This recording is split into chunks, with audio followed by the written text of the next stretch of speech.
All right.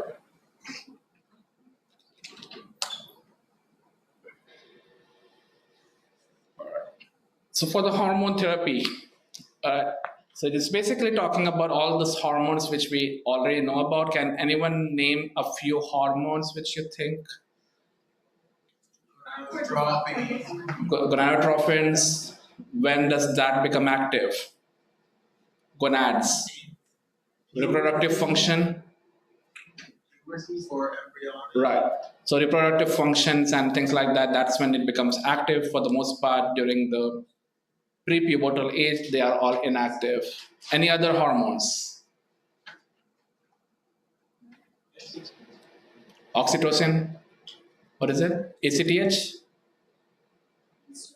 Insulin. Yep. It's. I consider it as a hormone, and I consider it as something different. But yes, I can take it. So yes, our body is at the mercy of two systems: nervous system and endocrine system. If any of them is dysregulated, your body is up for a pathological situation. Again, your body basically means not you per se, your body basically means the individual who has a dysregulated nervous or endocrine system. All right. And that's what makes our chapter very interesting, is that there is an interplay between your nervous and endocrine system.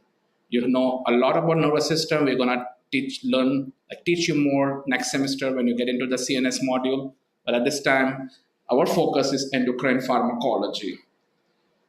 So these are the learning objectives which you will be responsible for. So what I would do is, after I finish today's lecture, in the evening, I go back and start identifying those learning objectives, which talks about the first one being the mechanisms of hormone action. Can I list or can I speak to my friend at least one mechanism by which a hormone produces its effect? It's very simple. You have to talk it out loud, or you tell it to your sibling, to your friend, to your partner, to anyone. But please, please speak up. You think it sticks, it doesn't. I'm 15 years in this industry, it doesn't stick. So please talk to someone. Tell them what you have learned. It sticks more faster. And you're not like really being in that imposter phenomena where, I don't belong here. I don't think I'm getting it. I'm putting all my effort.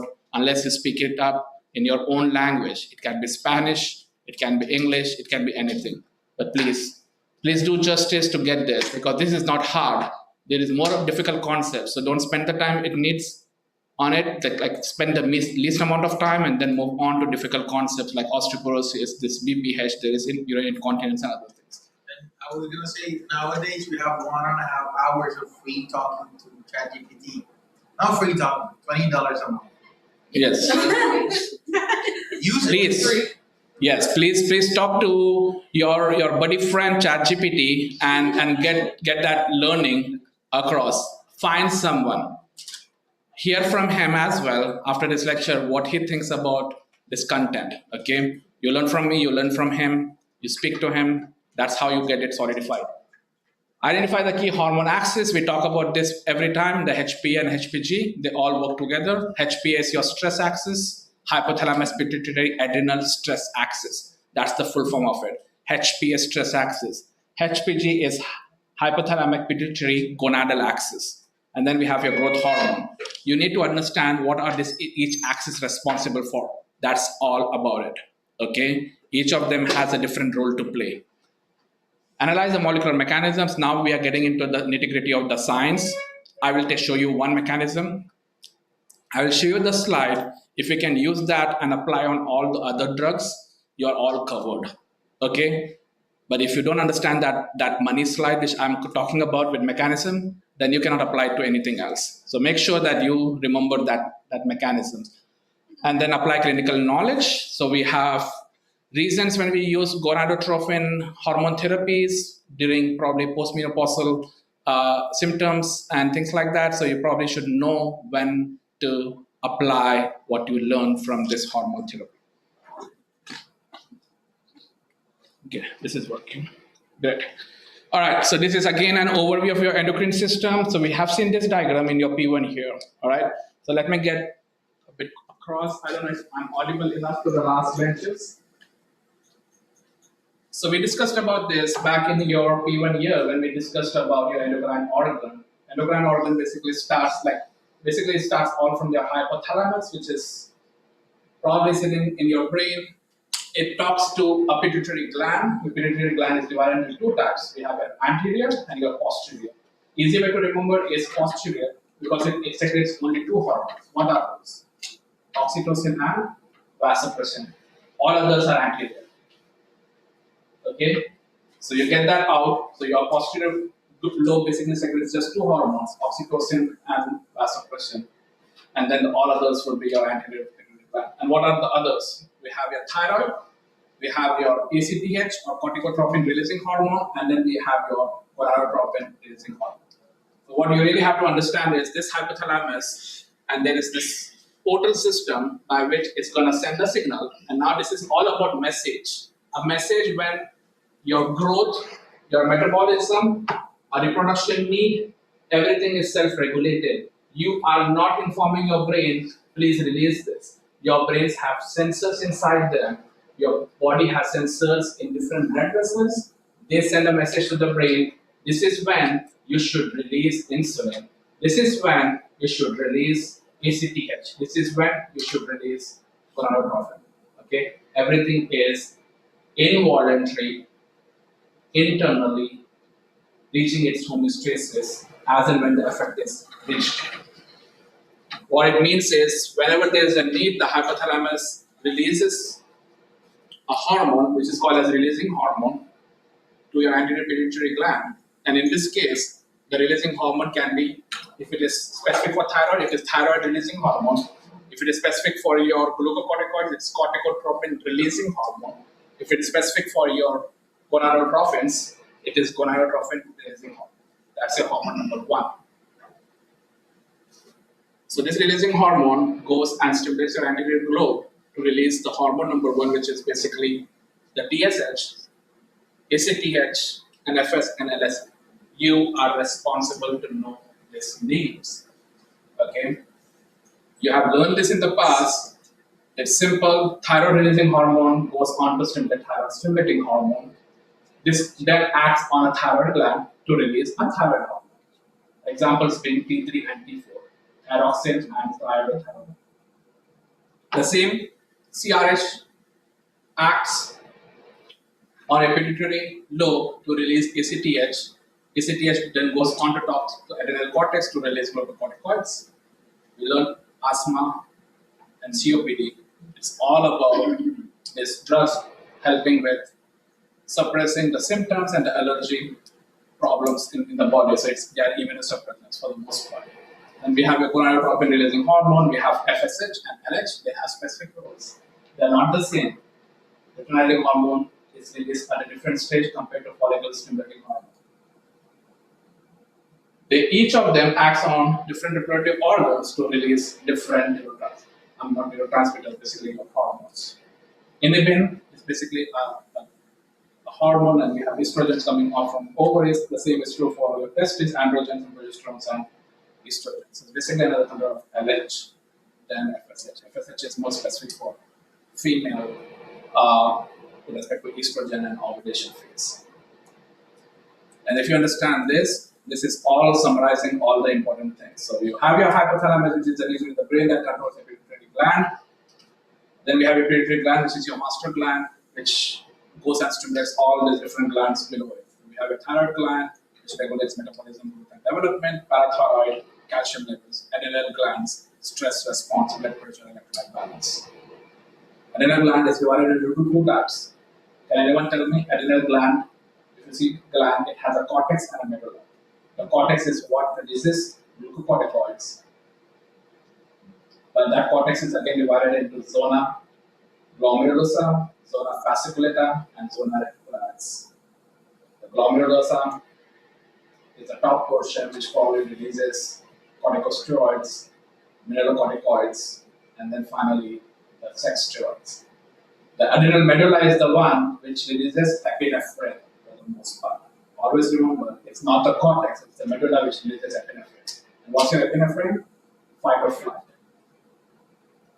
That's your adrenal gland. So that sums it up. It's important for stress response because it releases corticosteroids, blood pressure, and CVS pharmacology.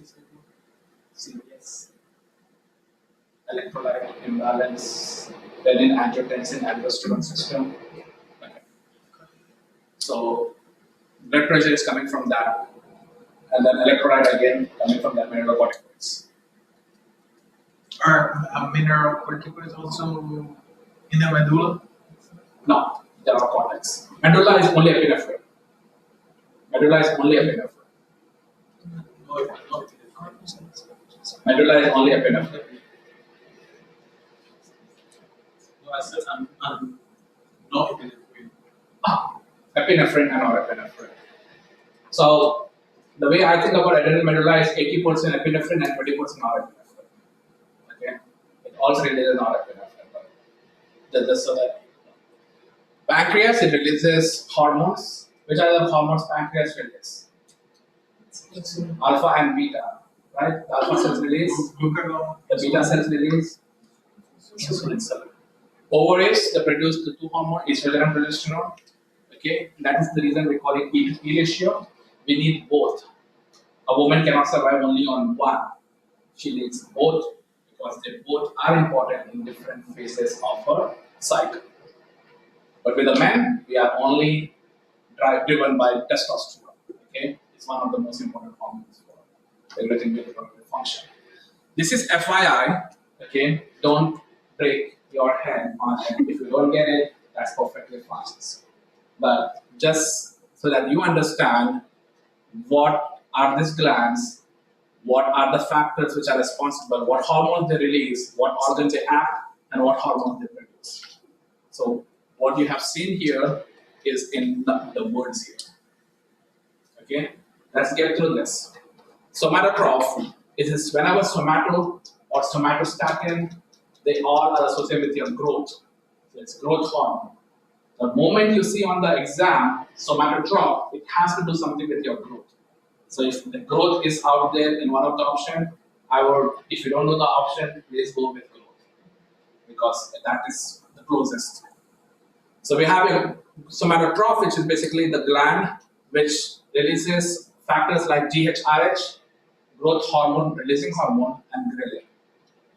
It also releases inhibitory. For every stimulatory, it also has inhibitory. Why do they have an inhibitory factor? Imagine for a growth hormone. Because We don't want the extra. We don't want extra. Right? So our body understands. Are you asking somatostatin to get released, or are you asking GHRH to release? They understand and they know the milestones for a child as he is growing.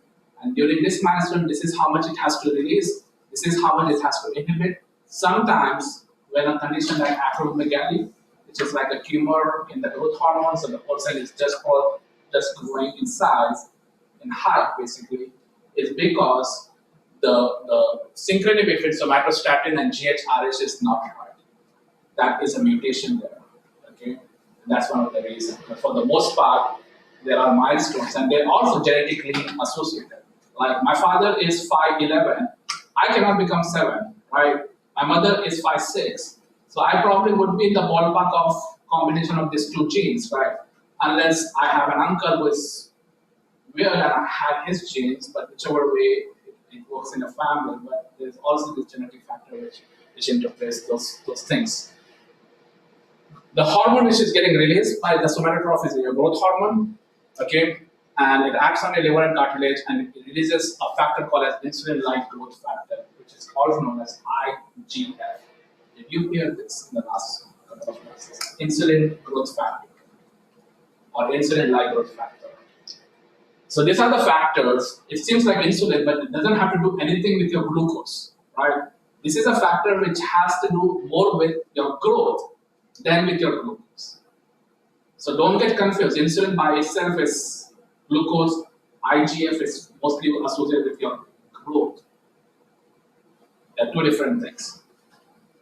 Lactotroph, thyrotroph. Thyro basically means your thyroid, and the whole thing follows. I think you just came out of the class of thyroid, so I will not go in deep. Lactotrophs are basically your the dopamine, somatostatin, prolactin, mammary glands. Corticotroph, this is your stress. And gonadotroph, these are your gonadotrophs. Okay? There is a releasing hormone. It acts to release the actual hormone, which acts on another target organ to release the associated estrogen, progesterone, or whatnot. If you don't remember any of it, please try to relate the first with the last at least. You can forget all this and still be able to get 95% out of my exam. I can't promise 100. This is good. There is a releasing two hormones before we get to the effect, but if you know the hormones, you can easily relate with the releasing factor, because the only thing which it is so easy to remember is for every thyroid or for every somatotroph, there is going to be associated organ. Like growth means growth hormone releasing, thyroid means thyroid releasing hormone, CRH is corticotropin releasing hormone, gonadotropin is gonadotropin releasing hormone. Alright, and we know that the importance of inhibitory factors so that it balances the stimulation and inhibition at the same time. If you don't have inhibitory factors, that hormone is released in exponential way, which may not be good for the body. Okay. Example being any of those exponential increase of any of these hormones leads to pathological situations. Like for growth, we talked about acromegaly, right? It's a tumor in the growth hormone structure, so it's basically making a person more like a giant. And the other things with respect to gonadotrophs, when estrogen and progesterone are released, when it should not be released, it leads to XYZ. You know that. The cycle is completely out of whack. We don't need that. What about corticotrophs? The stress hormone. When there is a stressor, it comes up. When the stressor goes, it comes down. If this is what is not happening in your body, you're always on high. So it's basically coming with a lot of use of ATP and energy, because when you're high or when you're stressed out, your brain is being functioning, it needs energy. So your energy is from your food. Your eyes are dilated. Your heart is pumping faster. Your lungs are dilated. It's all coming at the cost of energy. But that should be very short term. You see a lion and you run away from the lion. How much time? 1 minute? That's all what we need. Short-term stressors. If that stressor is going for a long term, that's when we're talking about pathologies. Example, people who are high stress tend to are having more vulnerability for diabetes mellitus. Why? Because this high stress will cause cortisol. Cortisol will act on your glycogen to break down glucose. The glucose is going to get released and it's in your plasma. Over a period of time, it's not finding where it has to basically be safe as a sanctuary in your cells and adipose tissue. So it's in your plasma, which can cause diabetes. So that's what we say that we need for every stimulatory and inhibitory hormone so that everything is set in balance. Are we clear with the important concept here? Dr. Yes. Mohammed, so I have a question here. I remember in my human physiology classes, they made a fuss about distinguishing what are true gastric hormones and which are not. Is that something like distinguishing between true gastric hormones and non-true gastric hormones? Is that something that we should care about in the context of NAFLDs? In the context of what? Of NAFLDs? Because like there are certain like the incretin sometimes Incretin they're not hormones. 100% hormones. Like if you ask a physiologist, like is that something that So the way I think about this is if there are new drugs, for example GLPs, right? Glucagon-like peptide. I think one of those drugs which are out there, Wegovy, Ozempic, semaglutides, they're all GLPs. Since it is trending, I would still focus on it. Incretin, if at all it is trending, like some drugs, the new drugs, because no one is going back to insulin anymore. And with the present administration, he's making it more of the OTP-like, like OTC-like drugs, or basically pay out of the pocket for $350 and get your semaglutide, right? So what I would say is like, if it is trending, please make sure that you are learning that concept Or also depends on like your community pharmacy. If you're working in this pharmacies and you see like where is the lot of dispensing happening, how much of insulin is being used versus the GLPs these days. So you can make so I would still at least know what it means so I can feel the question without really not looking at it completely. Okay? In the interest of the time, I may have to rush because there's just 1 hour allotted for me for this lecture and then we have Dr. Crispy teaching the second part of it. So we may have to just skip this, but I'm going to show you the answers here.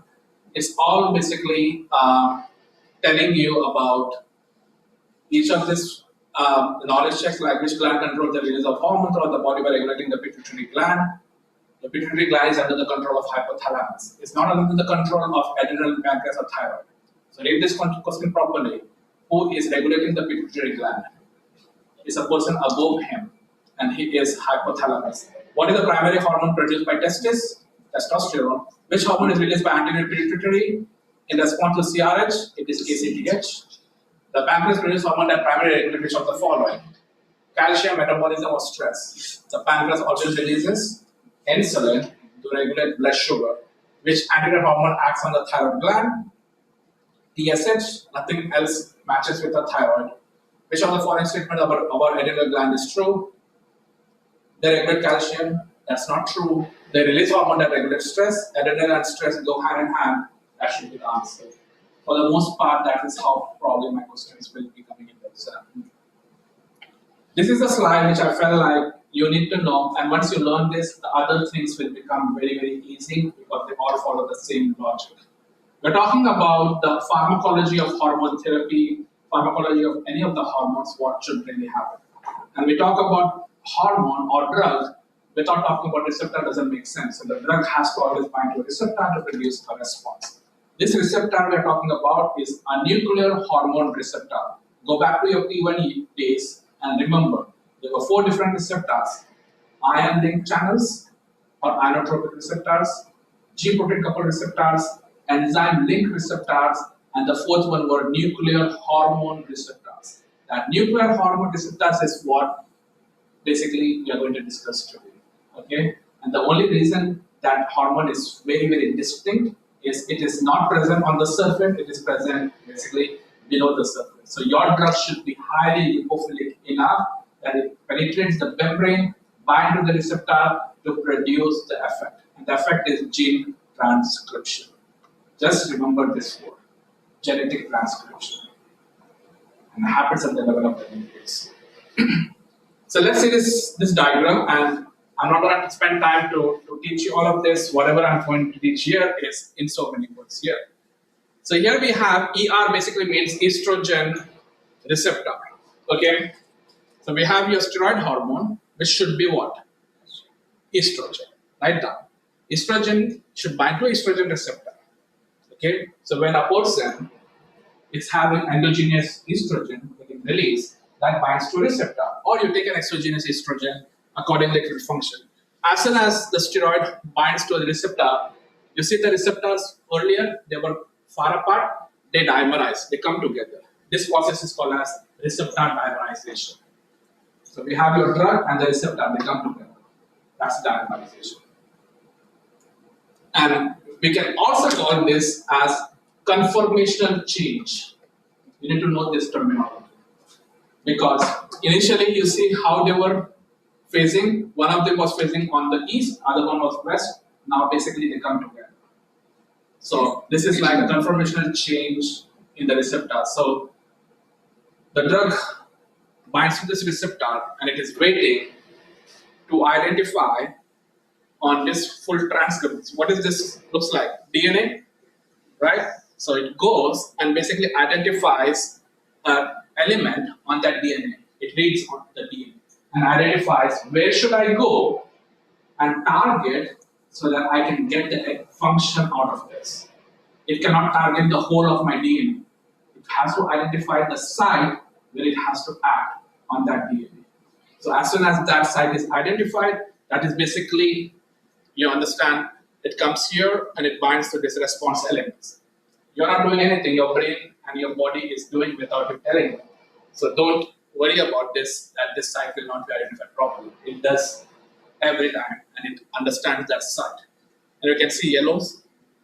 Now it is fitting with that DNA. So it also needs support of other things. The support basically comes from coactivators, transcription factors, and an enzyme called as RNA polymerase 2. You need to know that. RNA polymerase 2. So what they're really doing over here is they're basically reading the sequence and converting the DNA to an RNA transcript. DNA is one stranded, RNA is two stranded, right? So the RNA polymerase is basically converting the DNA into an RNA. What is that called? The conversion of DNA to messenger RNA. Translation. Transcription. So this process is called as transcription. Start of transcription. So the RNA template is synthesized. And this RNA template which is synthesized will end up producing a protein by the process called as translation. DNA to RNA transcription, RNA to protein is translation. If it stops at RNA, you're not expecting anything to happen. Everything has to get to the final stage of protein. Always remember, a change in the DNA, a mutation in the DNA, a different RNA formation doesn't really mean anything unless it is converted to a mutated product, in this case, a mutated protein or actual protein. It's not always mutation, right? For us to have a normal physiological function, we need the normal physiological protein in our body. So that is what we expect to happen. So if you got this concept, please raise your hands, because this is what will apply to all other hormones across. And we're not going to spend time learning everything. I'll let the slide speak for itself, but this is what we follow. I again start. Initially, we have your receptor setting for a drug to come and bind. As soon as the receptor and drug binds, they dimerize, they come together, and they are just waiting to identify an element in the whole DNA strand which they can go and bind. Once they go and bind over there, now they're moving from cytoplasm to nucleus, they bind at the transcript, and with other supporting cast in the form of coactivators and other complexes, one enzyme which you have to remember is the RNA polymerase 2. It converts the DNA to RNA. That process is called as transcription. Once the RNA transcript is synthesized, it gets converted into a protein, a process called translation, and that's how the protein is synthesized for the function we need for it. Okay. With that being said, let's get to the knowledge check. What is the initial step in the mechanism of hormone action? Receptor binding. What change occurs in the receptor upon hormone binding? It causes conformational change. What is the purpose of receptor dimerization in hormone action pathway? It allows the receptor to interact with the DNA. Which molecule is essential for initiating the transcription of target genes in hormone action? Iron polymerase. Okay. What is the role of transcribed mRNA in hormone action? It's a giant protein for specific biological function. You all get this. If you didn't, please stop by my office. We're moving to the HPG axis, the hypothalamus pituitary gonadal axis, where we have this beautiful structure which speaks by itself. Where we have your hypothalamus, it releases GnRH, acts on your anterior pituitary, which goes on to act, release LH and FSH, which acts on different reproductive organs to produce either testosterone or, for the most part, in scientific literature, when we buy chemicals and drugs, estrogen we call it estradiol. Okay, so estradiol is what we call it for the most part, and then we have progesterone. So we understand this. One thing which I really want you to get from here is there is a plus and a minus for females, but there is only minus for males. What is this thing called? Negative feedback. It's negative feedback, and there is also positive feedback. But here we just have negative feedback. There's a reason over here for females especially. So whenever estrogen is getting released, okay, and if the phase is basically closer to the ovulation phase, it goes and sends a signal anterior pituitary, please release more LH because we need more estrogen so that the ovulation can happen.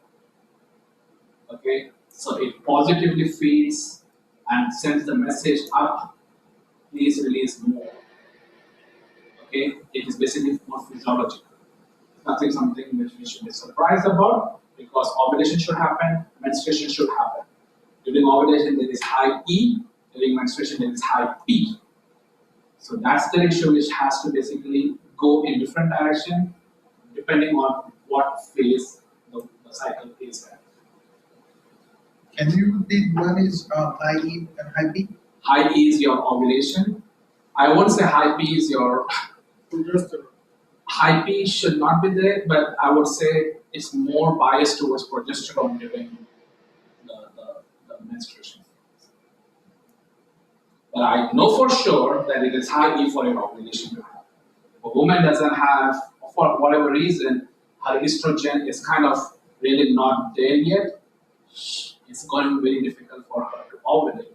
And ovulation is one step closer to conceive. Did you understand the concept from here? That we have both positive and negative feedback for women and just negative feedback for men. And reasons being that her cycle has to keep being regulated and there is need a push if ovulation should happen, and if your body doesn't make enough estrogen, it cannot just let it be. Oh, you know what, that's all I can do. No. It has to happen, it has to happen. If you don't have that amount, it will go and stimulate the LH to release more. That is what it's needed for. It's not like, oh, today I just made so much, this is my 10th to 14th day, I'm happy with it. That's not how it works. So it's there, it's more physiological than we think it is. So for that reason, positive feedback is important. And there are things which we have to understand when our body doesn't meet those demands. There are two things which we have to remember. I'm going to talk about this today, and I'm also going to bring this up in our osteoporosis lecture in next week. There is a concept called as pulsatile versus continuous. Pulsatile is like if you release the drug in portions. Okay, it goes in portions to bind to a receptor. It goes in portions to produce an effect. So you go slowly, you get the response commensurately. But if you push, receptor don't like it. It's like, I need to get my fever down like in the next 30 minutes. Give me whatever. Your receptors don't like it. What it means is, if there is a continuous push, the receptors listen to you and then desensitize. They go off the surface. So it doesn't mean like, if I give you 1 milligram of estrogen, you get an effect in 1 minute. If I increase the dose to 10 milligram, you get the effect faster, 1/10 of that minute. Because you're basically increasing the dose. That's not how it works. So there is a desensitization concept, especially with continuous. For pulsatile, it is whatever. What we do really is all pulsatile release. Your body releases it slowly, it binds to the receptor. And there is a clinical application which I'm going to talk about in a bit, but you have to understand the pulsatile and the continuous. Go ahead. I was going to ask the pulsatiles like IVF treatments. IVF treatments for pulsatile.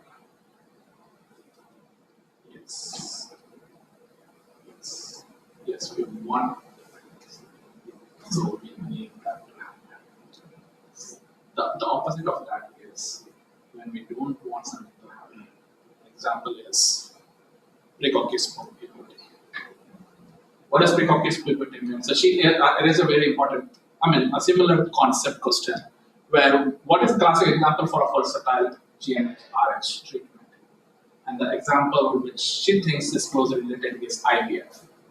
So you understand what is IVF? It's like you're getting hormones in sequence, and small portions, you get to an outcome. The outcome is to conceive or ovulation, and basically followed by pregnancy. So you use infertility treatment, it's already mentioned here. The opposite is your continuous. When we don't need hormones, is when your body is already making more than what is required, and it's leading to a problem. One is prostate cancer, right? So our testosterone is getting converted into DHT and all of that. So that's basically not good for us as men. So we really don't need at that time. So we can do a continuous gush of that particular hormone so we can help that patient. Precocase puberty, can anyone tell me what it is? So we feel like puberty like too early in age. Puberty too early than actual age. So it's basically like that female or woman is having high on hormones. So you do a continuous GnRH treatment to help the receptors to desensitize. Even though she makes more hormones, they don't bind, they don't produce the effect. Okay? What are the analogs out there? Some examples are like GnRH agonist. Example of a drug is leuprolide. It's commonly used GnRH administration, daily subcutaneous injection, or also available as monthly BQ injections. You learn more clinical as you get through it, but that's the science behind it. This is another way of looking at it. We have a pulsatile add on FSH. It's instruct the ovaries and testes to release testosterone or estrogen. There's a continuous is always going to block. The continuous release, as you think about, is to inhibit, not to stimulate the effect. So now here we are just going to apply what we learned. So we already discussed about the estrogen. So let's see what's really happening here. As I told you, estrogen molecule binds to an estrogen receptor. Yes? And this receptor molecule comes together to form dimers. A functional change, they get into the nucleus, and with the help of transcription factors and co-activators and an enzyme called as RNA polymerase, they read the DNA and start the transcription process, which go on to produce translation of that protein, and that will lead to the effects associated with secondary sexual characteristics, at least with this one. Then we get this. Moving forward, your progesterone. One additional thing you have to remember, in addition to what you learned, there is a hormone effect, which is called as genomic effect, but there is also a non-genomic effect. That is the only catch here. With progesterone, it also works through a different receptor mechanism, which is basically your secondary messenger. What does this receptor look like? G protein coupled receptor. So it has effects both through nuclear hormone receptor, that's when we call it genomic effects, or through a membrane progesterone receptor, which is also a G protein coupled receptor mechanism. Always remember, genomic effects are takes long time, so it's basically very slow, whereas non-genomic effects, they are more faster. But all other things remain the same. Progesterone should bind to the receptor. The receptor is always inside the cell. It has to be lipophilic. Once it binds, it gets to your nucleus, where it finds that DNA element, it transcribes to an RNA, translates to a protein, and then produces its effect. Moving forward, your androgen, the same thing. Your androgen bind to the receptor, they form a dimer, they locate inside your DNA, there's a transcription process, finally lead to translation and modified cell function. Is that all flowing together? Did I lose some of you? Some of you already dozed off. That's fine. I know it is very easy. So if you feel like you already know it, that's fine. It's a refresher. But if you feel like you're learning something new, I'm happy for that as well. These are some of the knowledge checks. How much time do we have? Can we go through this? It's 3 of them.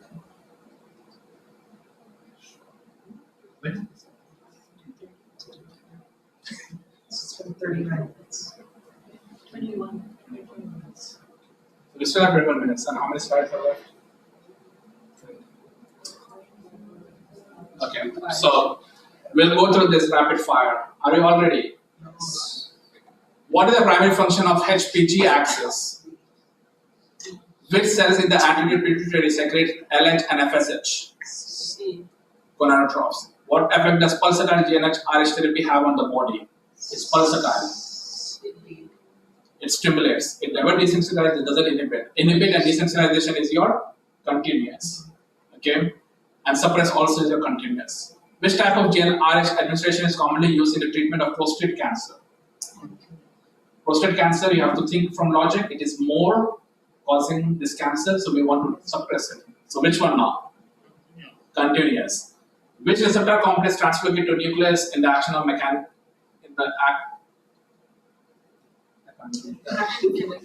Action mechanism. Of estrogens. Estrogen receptor. What is the main difference between genomic and non-genomic effect of progestrogens?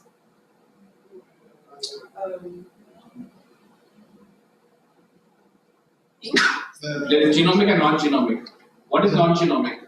It's faster than a genomic. It's membrane. The genomic is basically your DNA. So which one? B or C?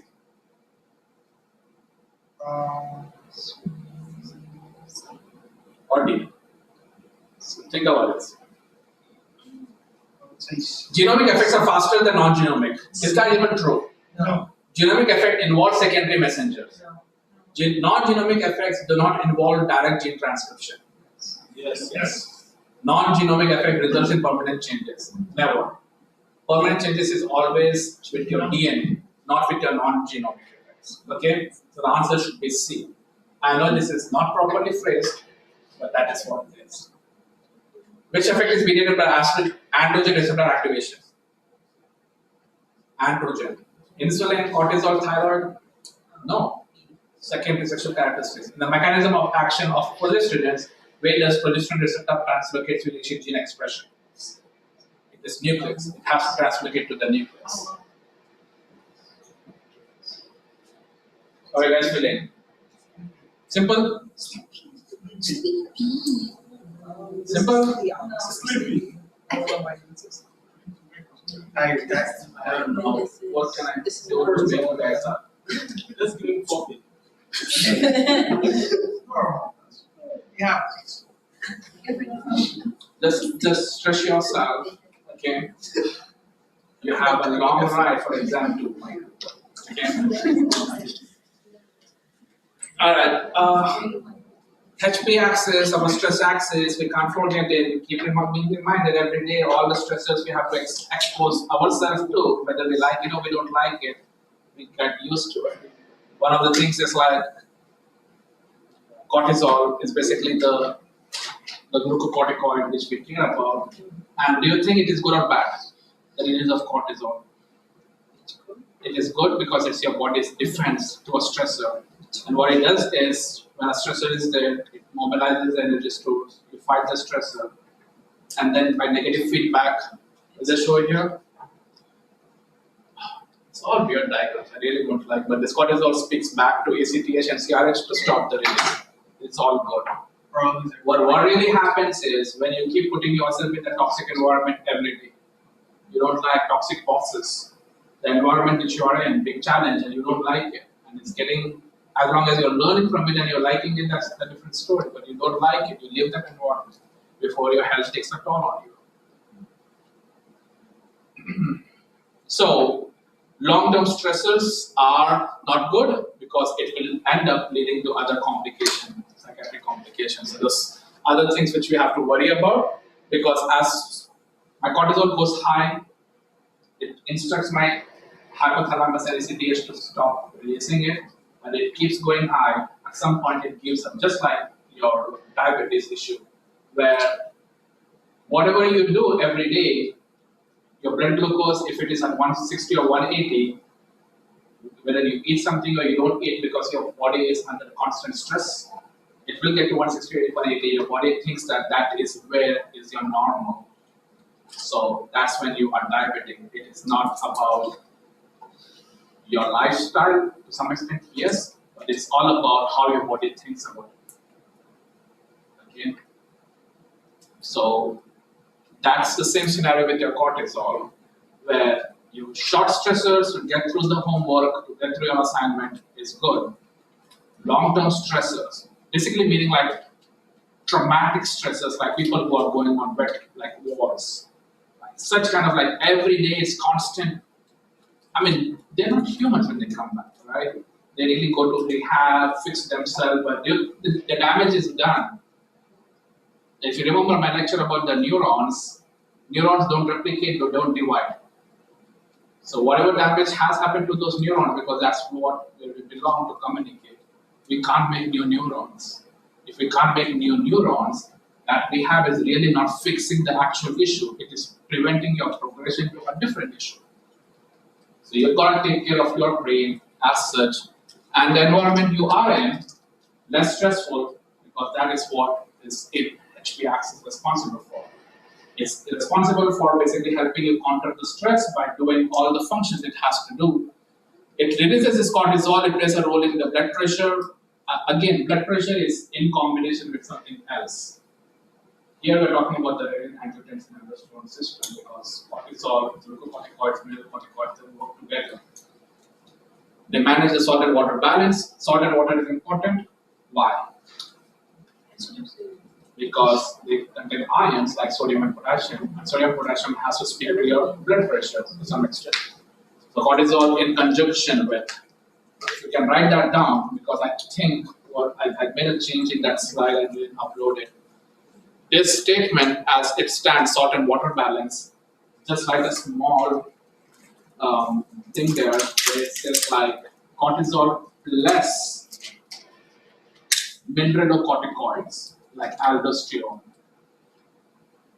Cortisol plus aldosterone, then it basically fixes this statement because by itself doesn't have a very critical role in blood pressure regulation. It has a critical role in blood glucose and stress, but not surprisingly for blood pressure. And it also reduces inflammation, as you can see. So what and how we can diagnose if a person has some insufficiency? For example, there are diseases out there. We have Addison's disease and Cushing's syndrome, right? What are these two diseases? One is not secreting enough cortisol, one is over-secreting the cortisol. So in order for you to identify really your adrenal glands are really secreting what it has to do, so there is a therapy called as ACTH therapy, it's called as cosyndromid, where they basically inject that drug to you and see if at all your adrenal glands have stopped secreting cortisol, then that is a problem. So they just stimulate your actually give you an ACTH. So what is the next step to ACTH? CRH, ACTH. ACTH will go and act on adrenal gland to release cortisol. So if my body is not making ACTH, I give an external ACTH cosyntropin to see if my adrenal glands are really making cortisol or not. Okay, that's a test which we have to do. So that is where we can use it. And cortisol therapy, as I told you, it's used in conditions like Addison's disease, autoimmune, anti-inflammatory, asthma, COPD, everywhere. We use all of this because these other drugs, more than stress, is used as immunosuppressants. They suppress your immune system. And suppressing of immune system helps us to fight against our body's sensitivity to anything.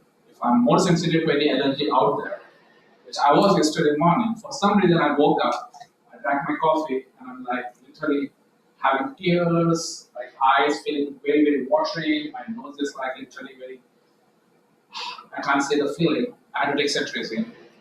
That's all I have. And I was okay in an hour, but then I started feeling sleepy, the side effect of it.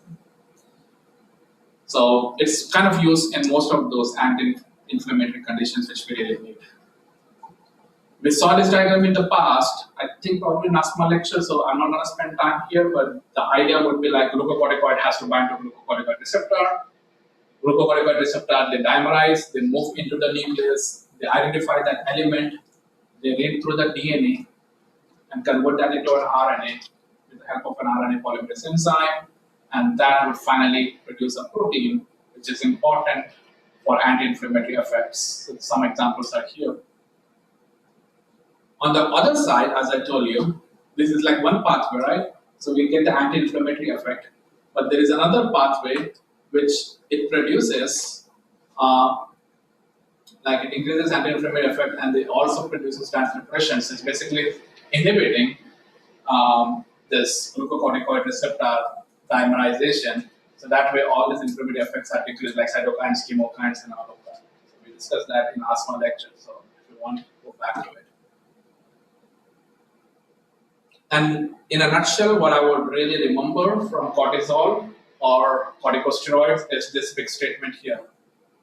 Okay, so these are the drugs which are going to be helpful for reducing anti-inflammatory or immunosuppressive effects. Okay, it also impacts your stress response and immune modulation.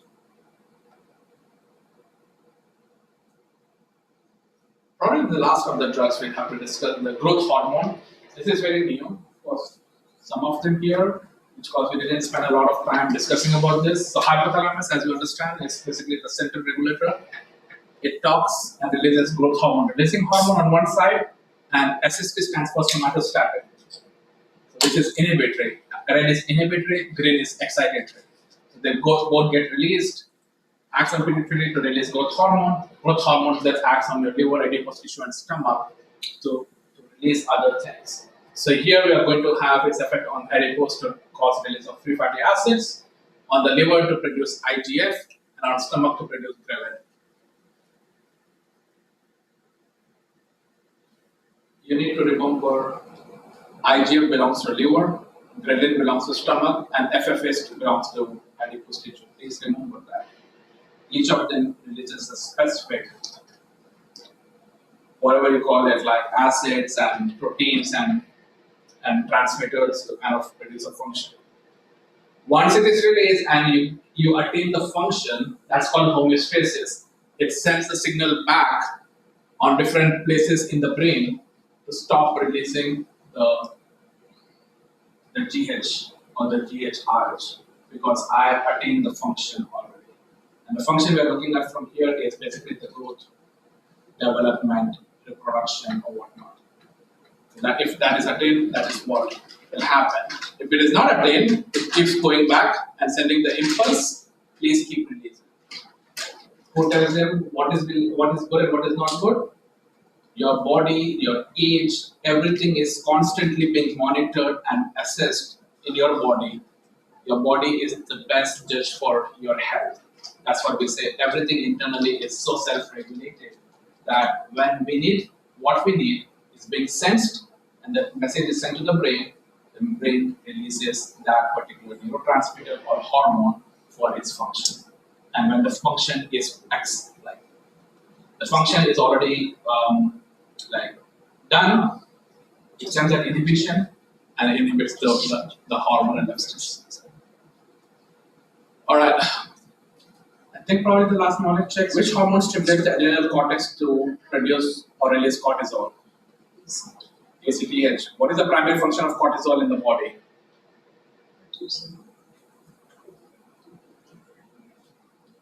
Blood sugar is one of them, reducing inflammation, but we are asking for primary function.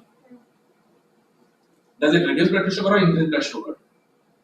Cortisol always increases blood sugar. That's not the answer. Inflammation. Is that anti-inflammatory? Cortisol. Cortisol is anti-inflammatory. Why we use some of this in asthma. That's how I remember. So it should reduce inflammation. It doesn't have to do anything with muscle and calcium levels. Which of the following is not a step in the mechanism of action of corticosteroids? We didn't read about this, but the answer should be activation of DNA transferase enzyme. If you go back to the handout, you can see that particular enzyme there. Okay, it's a specific enzyme which you just have to remember. That it is not something which we care about. It's always going to be an enzyme called as RNA polymerase.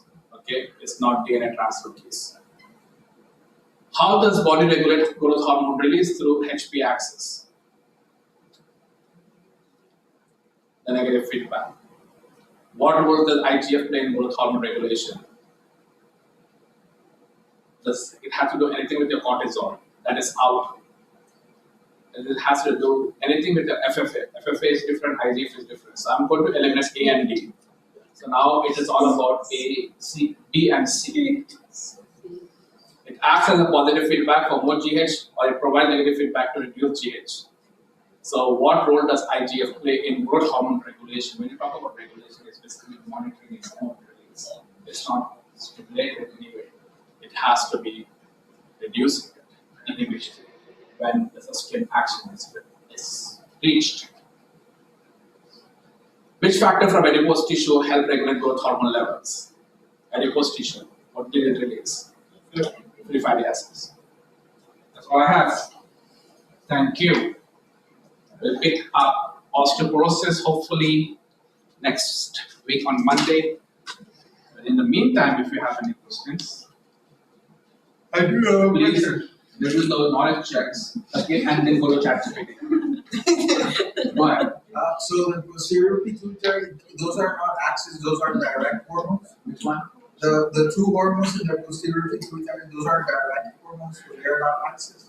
Like vasopressin and I mean, those are hormones. It's not an axis. I wouldn't say. it goes directly to the cell that is.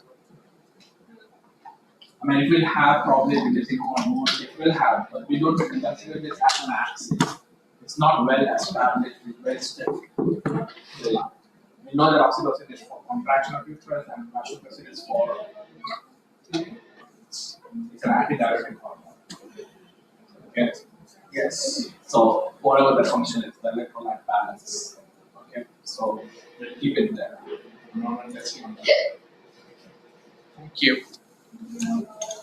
Sir. I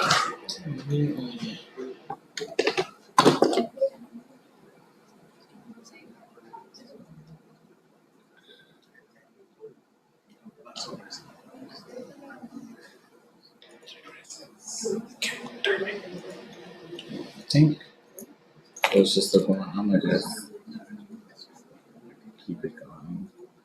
What's already sharing? Yeah, but it's already sharing, right? Yeah. It says already. Okay, so I can just go. Okay, I'll just head out. Forgive me. Yeah, that's fine. All right, in the spirit of time and basically looking at y'all already falling asleep, I'm gonna just keep going. I don't like this one.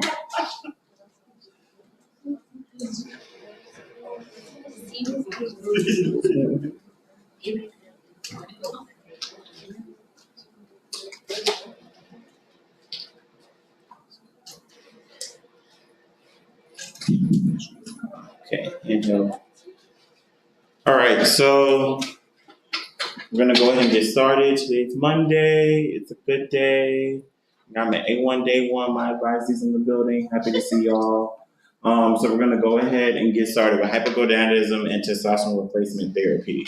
So these are you guys' objectives. Questions that come straight from here. So one, we want to identify the signs and symptoms of male hypogonadism. We also want to look at drug-induced causes of hypogonadism and testosterone deficiency, because if it's drug-induced, when we stop the drug, we'll basically what?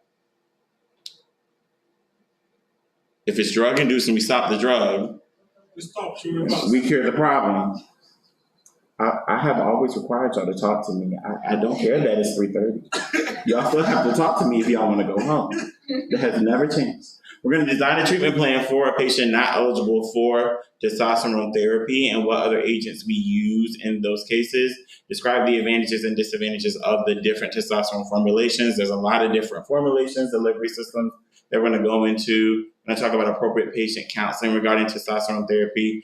And it's important that we have a monitoring plan for our patient that is receiving testosterone replacement therapy. So when we think about hypogonadism, the definition of it is basically a disruption of the hypothalamic pituitary testicular axis that you guys learned a whole lot about, and low spermatozoa levels. So basically a decrease in testosterone. And this is a result of decreased testicular function, or it can be a result of basically a dysregulation and miscommunication in that axis. There is fetal onset, adult onset, and late onset. So some patients are born with lower testosterone levels. Other times throughout their adult life it happens. And the more commonly ones that we see is age-related hypogonadism.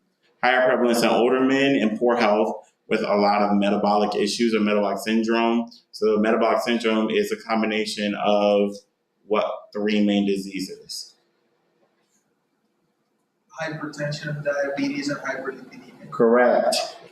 Also, you have inflammatory diseases, so everything that you guys learned in 420, or depression. The overall prevalence may be underreported, so it's shown that men in 40 to 49 is 0.1%, Men 70, 79, 5.1%. Do you guys really think that that's everybody that's dealing with it?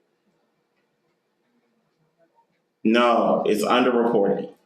So a lot of times patients either don't report that they're experiencing it or they don't know that it's a result of low testosterone levels. Pathophysiology-wise, you have primary and secondary hypogonadism. So primary, the problem originates in the primary area, the testes. And so it's known as testicular failure. And so with that, it's diagnosed by a persistently low testosterone level measurements with above to normal luteinizing hormone levels. We have secondary hypogonadism. That's where we see there's a problem in the hypothalamus or the pituitary gland. And so you have low testosterone levels and low LH levels. So you know which type you're dealing with based off of the testosterone level and the luteinizing hormone levels. Both can cause abnormalities in sperm count and abnormalities in semen analysis. Next, we have just kind of physical representation of how you can see when there is the primary hypogonadism, that lightning bolt is right on the testes. So it's a local effect. Whereas in the secondary, it's either at the top when you have the releasing of gonadotropin releasing hormone, or it can be when you have the release of luteinizing hormone. So causes of primary are going to be certain disorders such as Klinefelter syndrome, undescended testicles. So if basically a young male's testicles did not descend during the puberty time. Also mumps, hemochromatosis, cancer treatment. So patients that had to receive any sort of chemotherapy, cancer treatment, and normal aging. Secondary is going to be Kalman syndrome or certain pituitary disorders, but also some comorbid diseases such as HIV, obesity, surgeries, trauma, and it can be stress-induced.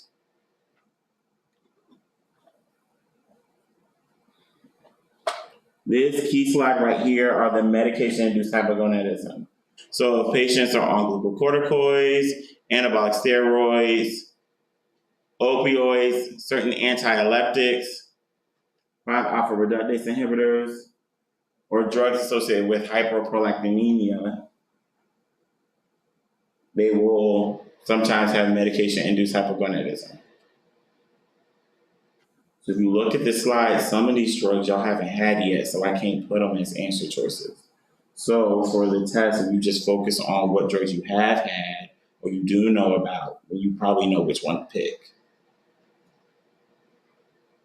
Just trying to help you all along the line. So signs and symptoms, another key slide, signs and symptoms. Because patients will come in with the signs and symptoms. They won't come in and tell you, I have hypogonadism. They don't know that.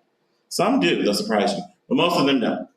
So signs, either they have changes in body hair patterns or hair amounts in certain areas, changes in testicle size and consistency, or gynecomastia. Some of the symptoms that patients will tell you is that they have reduced energy, reduced endurance, low motivation.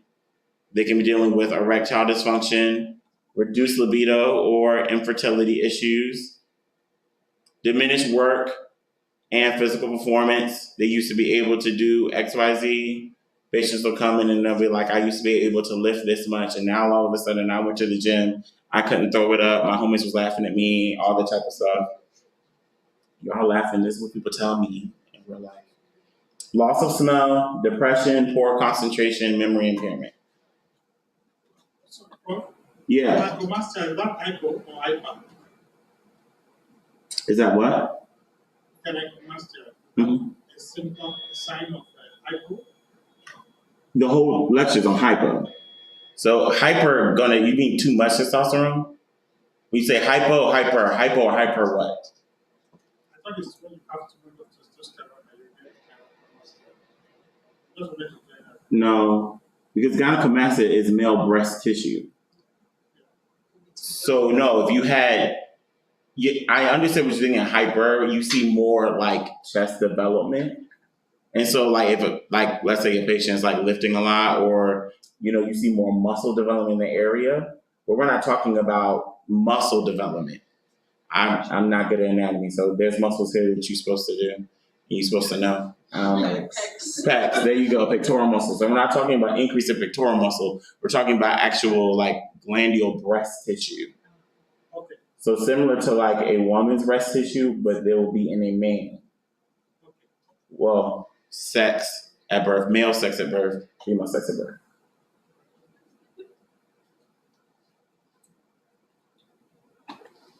So for diagnosis, you need 2 total testosterone levels less than 300 on 2 different days. And you want to get those levels in the morning because that's where men have their peak testosterone levels between 7 to 11 a.m. Now, first step is the patient has to take an ADAM test, which is a 10-item questionnaire that identifies men that have symptoms of low testosterone. So the patient will come in, they would take the ADAM test. Sometimes they might get it through MyChart, take the ADAM test, send it back to MyChart, and then you would go, and depending on their score there, you would then get the testosterone levels. What does the score have to be? What are the questions? All of that is beyond the scope of you all as a pharmacist, so I ain't put it up there. It's not testable. But we do want to make sure that we have 2 testosterone levels on different days. So they come in one day, they have a low level.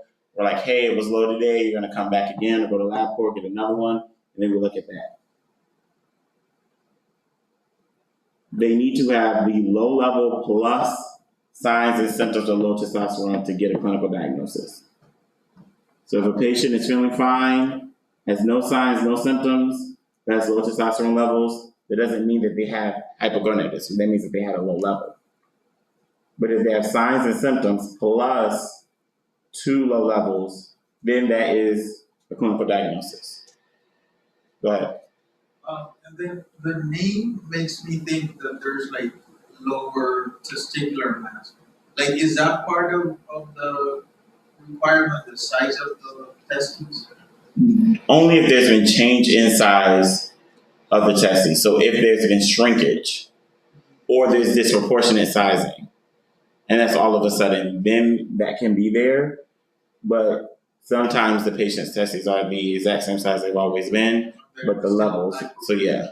But if you see that there's changes in size, or they tell you, because you as a pharmacist may not be doing the physical exam, but in rural health you might. If you see, or if they tell you, or you've seen in your the physician note that there has been change, that can lead you towards the diagnosis. Does that answer the question?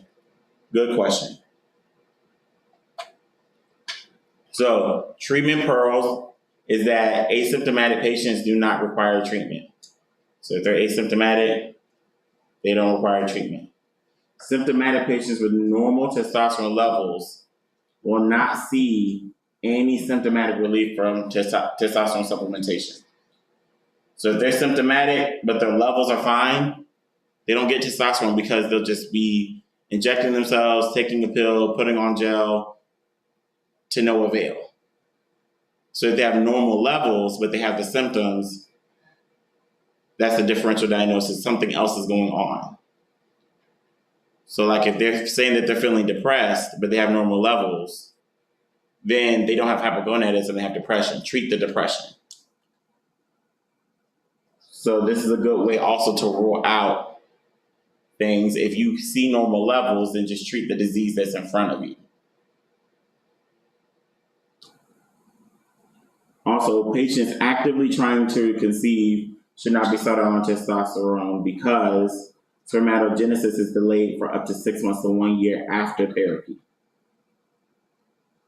Testosterone doesn't make them infertile, it just reduces the fertility. So patients actively trying to conceive, we don't want to give them testosterone therapy right away. If they're willing to wait for a while, then we can do it, and then they can wait 6 months to a year, and then their fertility will come back up. Does not mean that their fertility goes away as soon as they start treatment. But we don't want to reduce that chance if they're really, really adamant about having a child soon. Non-pharmacological therapy, so weight loss. And weight loss is very important because excess adipose tissue can release an enzyme called aromatase that converts testosterone to estrogen. So it ends up increasing the patient's estrogen. So if the patient is obese, weight loss helps that because it reduces the adipose tissue and allows for a lot more of their free testosterone to be there. Increased exercise, specifically resistance training, smoking cessation, and improved sleep.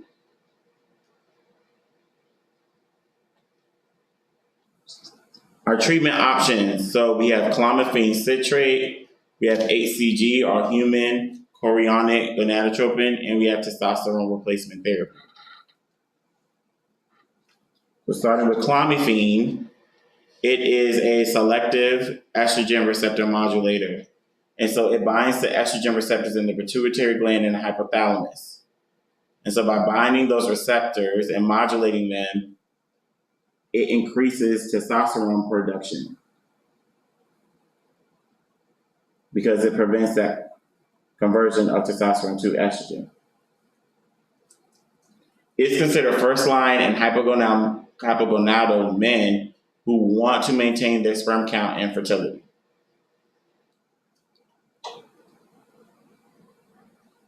You're going to monitor your testosterone levels 30 days into treatment.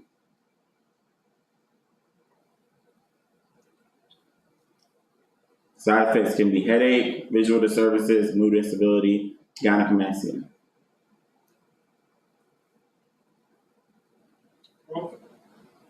So what? When you say monitor 30 days into treatment, does that mean monthly or just one off? That means you're going to pull a level after a month of treatment. So after that, you got now every month, or you just Not every month, 30 days into treatment. So just 30 days into treatment. So they start today, December 17th, I'm pulling a level. if by December 17th, that was still low, do you need to? I don't need to pull one the next month. We'll get to that. But if it's so low and they're on 25, I can increase to 50. I don't pull again when you increase to 50? Depending. Some people pull again, some people don't. Some insurances are going to cover for you to pull it that much, some insurances aren't. If the patient can't pay an out-of-pocket lab for me to pull it that much, then I can't pull it that much. So next is HCG, human chorionic gonadotropin, and how this works is it's an analog of LH. And so it stimulates the Leydig cells in the testes to produce testosterone and sperm. Has a longer half-life than LH, but works similar to LH. It is a preferred agent in patients that have symptomatic testosterone deficiency with hypogonadotropic hypogonadism. So these are the patients that have a low gonadotropic releasing hormone, or they have low LH. We're going to give this to them. And they have symptoms. So they may not necessarily have primary hypogonadism where it's a problem in the testes. These are more so for your patients that have secondaries. And adverse effects are going to be injection site reactions, enlargement of testes, GI upset, gynecomastia. It's a subcutaneous or IM injection every other day. So sometimes just the administration itself is going to turn patients off from it. And so it's not very, very commonly used, but it is an option for patients. So next we're going to get into our testosterone therapies. So our goals of testosterone therapy is we want to restore testosterone levels to a physiological range. And so the restoration may not be all the way up into the peak range that they used to have when they were like 25, 26. Right? We're not trying to make somebody feel young again. Sometimes patients are like, they complete therapy and they're like, yeah, but I don't feel like how I felt. Well, no. With time, things change. You're not going to feel like you felt when you was 25. And that's okay. We want to improve sense of well-being and sexual function, improve bone mineral density. Prior to initiating therapy, we want to do a reproductive health evaluation to see if they're interested in fertility. measure hemoglobin and hematocrit, and measure PSA to rule out prostate cancer. And one thing to note is that all testosterone products, they are controlled substances.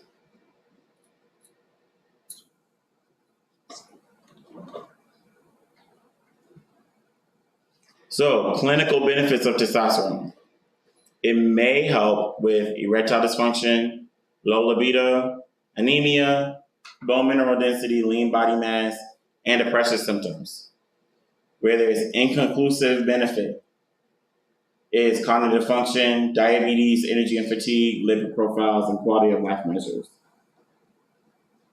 So if the patient starts on testosterone, they're like, but my A1C didn't go down. Well, we never told you that was happening. Right? We didn't tell you that. If AI told you that, I'm so sorry they lied to you. That's why you can't believe everything you read. Right? So knowing what benefits they will get and what benefits they won't get is good for patient education. The treatment algorithm for testosterone deficiency. So after a patient is diagnosed and they're deemed eligible for therapy, we need to do a cardiovascular disease assessment. And we want to conduct that for high-risk patients. And the patient is going to get exogenous testosterone. Then we're going to measure testosterone levels. So they're going to get the testosterone, we're going to pull a level. If they have a therapeutic level, and the therapeutic level is going to be 300 to 800 nanograms per deciliter. So as long as it's in that range. If they have a therapeutic levels, but they see no improvement in symptoms, we want to consider testosterone cessation 3 to 6 months after initiation. So if it's been 6 months and they begin testosterone and their level is fine, but we don't see any symptomatic improvement, we're going to stop it. 3 to 6 months. If there's a therapeutic level and improvement, then we're going to just do lab testing every 6 to 12 months. So Kingsley, this is when you pull your labs. Non-therapeutic levels, we either want to increase doses or we want to change the modality by how we're giving the testosterone.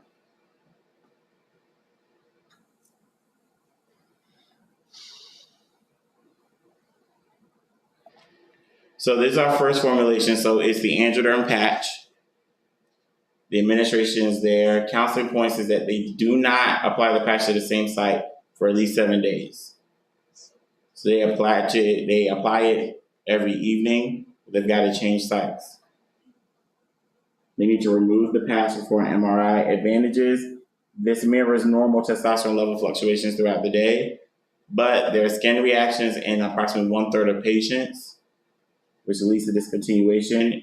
And what's very important is to know that there is a risk of skin-to-skin transfer with another patient, what we call virilization. Then you have your gels, so your androgels. You guys don't have to memorize the drug names. You see androgel is testosterone.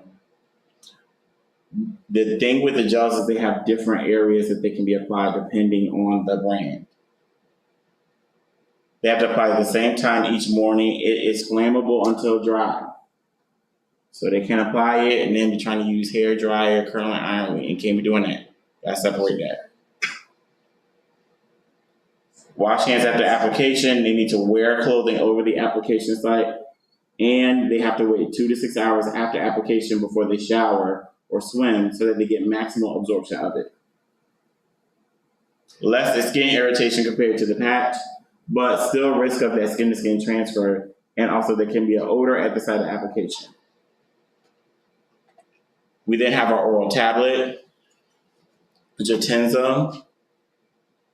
And so advantages and disadvantages of the oral tablet. They have flexible dosing. You can do twice daily, morning and evening. It can be stopped immediately. But disadvantages is it has severe GI adverse effects. And there's a black box warning for increased blood pressure and increased risk for cardiovascular events. And so for our patients that have age-related hypogonadism, we don't even consider this because of the risk versus benefit.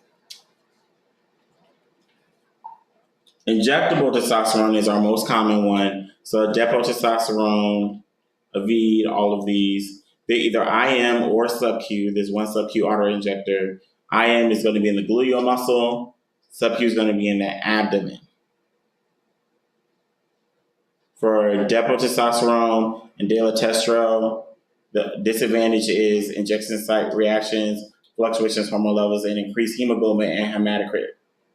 But it has flexible dosing, daily administration is not required, and it's relatively inexpensive, so these are the ones you're going to see most of dispensed.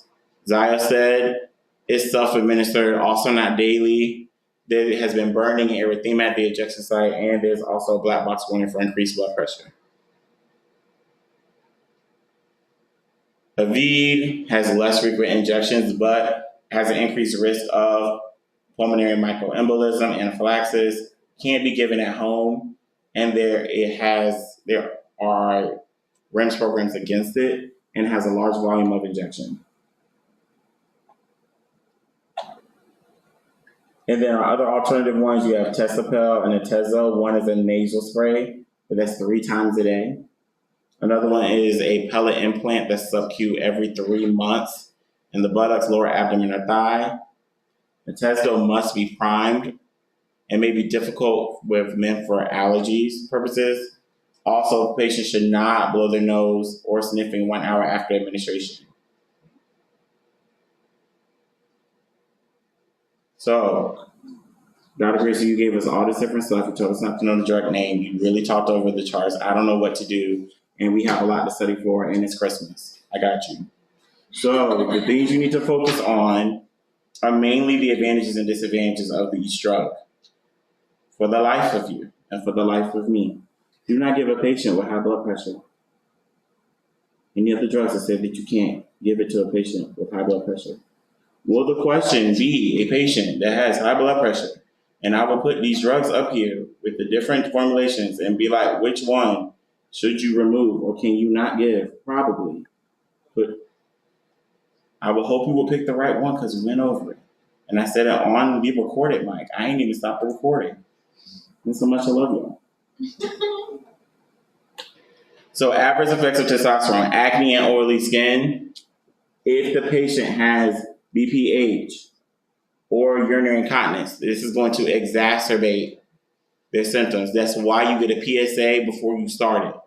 Because if a patient has benign prostate hyperplasia, which we will go over when you guys get back from Thanksgiving, testosterone is going to increase the problem. Also, worsening of lower urinary tract symptoms. We're going to talk about urinary incontinence, but if a patient is already having incontinence issues, we don't want to give them testosterone. Gynecomastia, decreased fertility, right? Not completely infertile, but decreased fertility. So if they want to get pregnant soon, we don't want to give them this. Testicular atrophy can occur. Also cardiovascular and thromboembolic adverse effects and mood changes. Prior to treatment, your pre-treatment labs. So these next 2 slides are important. So pre-treatment labs, you want to get a hemoglobin, a hematocrit. They have to get a digital rectal exam, a PSA, your 2 morning testosterone levels, prolactin, FSH, and LH.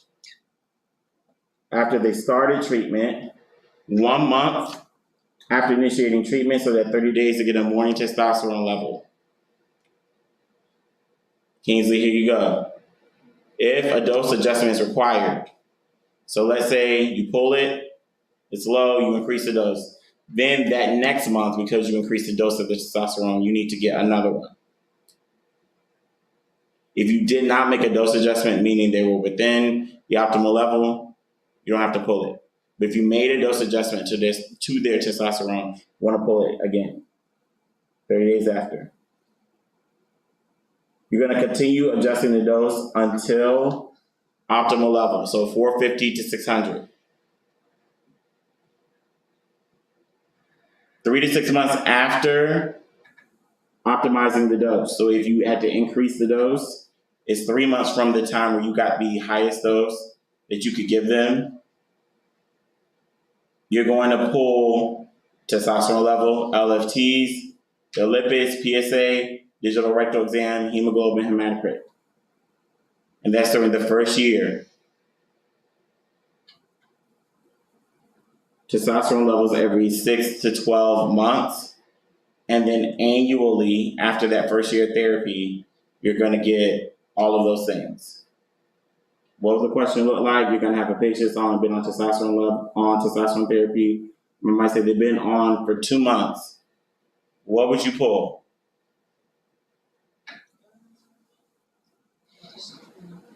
They would have already had the first month, so we don't need anything for this month.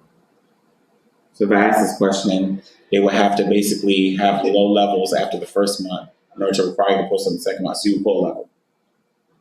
Smart. Now I gotta go and examine myself to make sure I ain't set myself up for failure. Or the patient will be 3 to 6 months, and then you gotta pull the kitchen sink. If you had to pull the kitchen sink, it's probably a select all because I want you to select the kitchen sink. This is how we think. So when you guys are studying, think about how each of your professors, y'all done had this for 3 years, think about how we think, how we talk. Then you can figure out how we answer the questions, then y'all get stuff right. Don't just sit in here and sleep and not know and not pay attention to our personality, all this stuff. You write questions, how we think, talk, everything.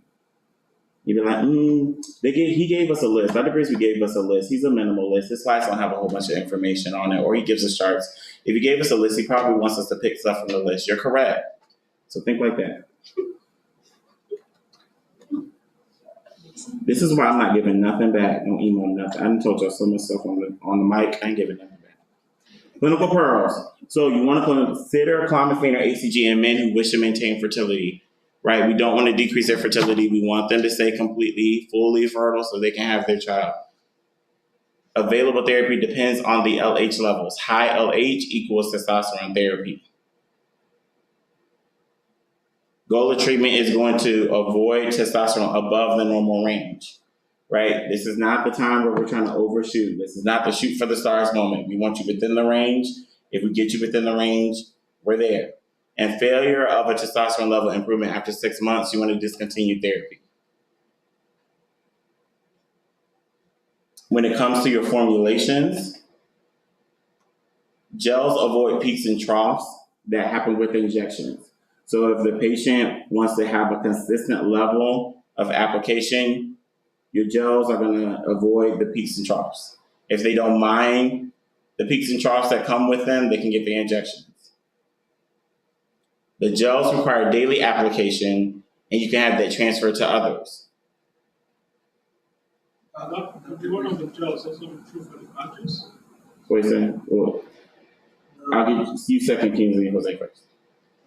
So the transdermal, you said that there's virilization. Does that have to have direct contact with the patch, or can the person touch the skin in another part of the person that has the patch?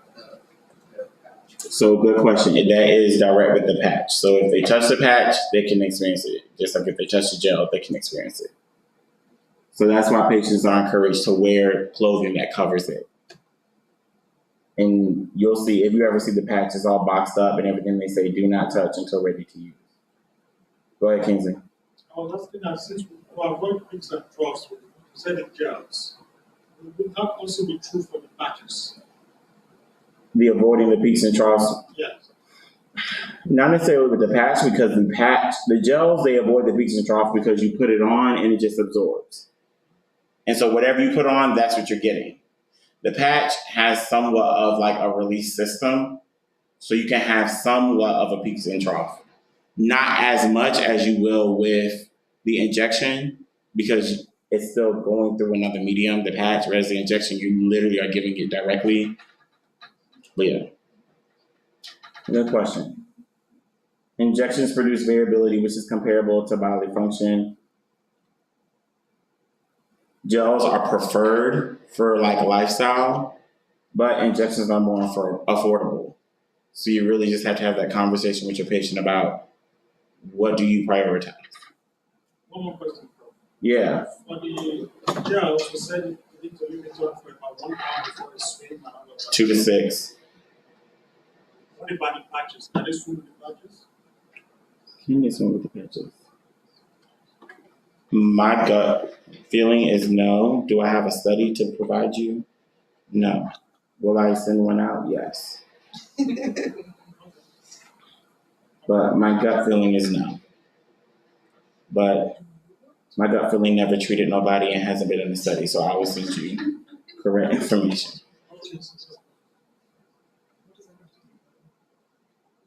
And then your monitoring pearls, peak levels occur 2 days post-injection. Weekly injections are preferred to maintain adequate levels and to adjust the peak level. You want to change the dose, not the interval. So if a patient is giving themselves testosterone every 2 weeks, you just want to increase the dose. Don't tell them to go from every 2 weeks to every 4 weeks to every week. And the duration between injections is depending on the timing of their symptoms. What questions do we have? All right, y'all go to bed because y'all sleeping. Get some rest. Especially the lab people, y'all almost passed away on.